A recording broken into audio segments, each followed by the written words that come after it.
अलका जी। राधे राधे जी। महाराज जी आपके चरणों में कोटि कोटि प्रणाम। महाराज जी एक बार आपने अपने सत्संग में कहा था कि भगवान सबके दिल में ही मौनी बाबा बनकर बैठे हैं। आज तक हमारी दुर्गति नहीं रुकी, नाम जप से हमें अपने अंदर उन्हें जगाना है।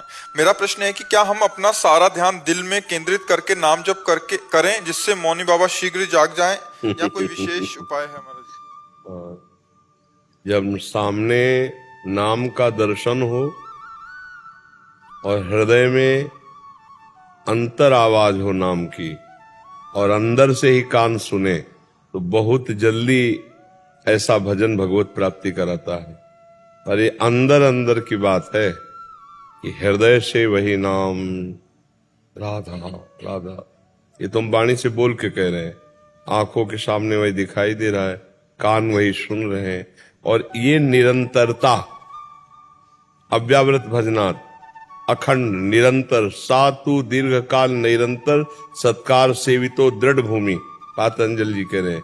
यदि ये नाम या मंत्र दीर्घ काल तक सम्मान पूर्वक निरंतर जपा जाए तो फिर स्वयं चलने लगता है, और जब ये चलने लगता है तब आनंद, अद्भुत आनंद, और उसी आनंद में आनंद सिंधु भगवान का साक्षात्कार होता है। इसीलिए गोस्वामी जी कह रहे हैं, बारी मते घृत होए बरु सिकताते बरु तेल, बिनु हरि भजन न भवतरी या सिद्धांत पेल। भजन करने से ही भगवदानंद की अनुभूति होती है, और भगवदानंद में छके हुए को ही भगवत प्राप्ति का अनुभव होता है। खूब अंतर ही अंतर नाम जप करो, हृदय से नाम का दर्शन करते हुए, नाम का श्रवण करते हुए निरंतर नाम चल रहा, कार्य शरीर से हो रहे हैं। ऐसे भक्त को बहुत जल्दी भगवत प्राप्ति होती है। और धन्य भाग है कि आप भगवत प्राप्ति की तरफ इच्छुक हैं। नहीं इस कलिकाल में भगवत प्राप्ति का कहाँ, ना तो कोई मार्ग चलना चाहता है और ना भगवत प्राप्ति की इच्छा है।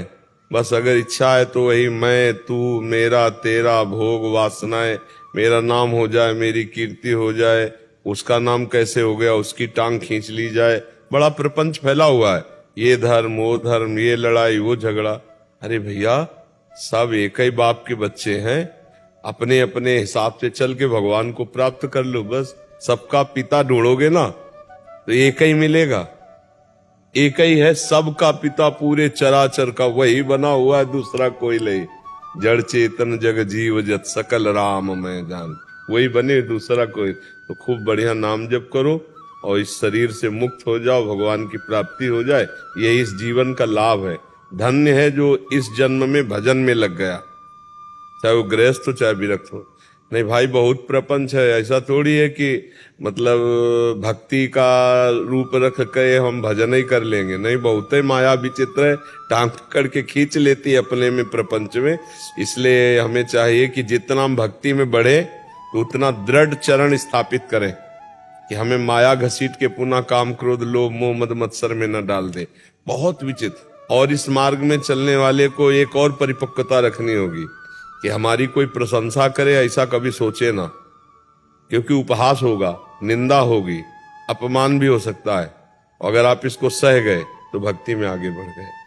भक्ति करने वाले को ये मजबूत हृदय रखना पड़ेगा कि हमें कोई भजनानंदी कहे, हमें कोई प्रणाम करे, हमें कोई वाह वाह करे, अगर ये भाव लेके चलोगे तो फेल हो जाओगे, रोने लगोगे।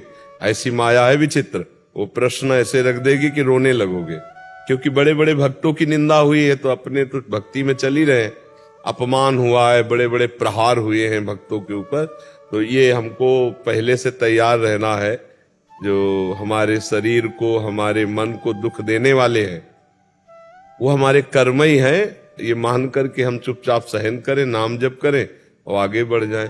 और क्यों में तर्क वितर्क तो फंस जाओगे। माया बहुत प्रवीण है, निकलने नहीं देती, बहुत घेर के वो अपने अंदर में रखती है। माया का स्वरूप मैं और मोर तोर तय माया, यही बस की इन्हें जीव निकाया। भगवान का विस्मरण हो जाए, अहंकार आ जाए, जगत अच्छा लगने लगे, यही माया का प्रभाव है। और जगत अच्छा ना लगे, अहंकार दीनता में बदल जाए, भगवान प्यारे लगने लगे, यही भक्ति का प्रभाव है, यही भक्ति का प्रभाव। चलो खूब आनंद से चलो, बहुत बढ़िया।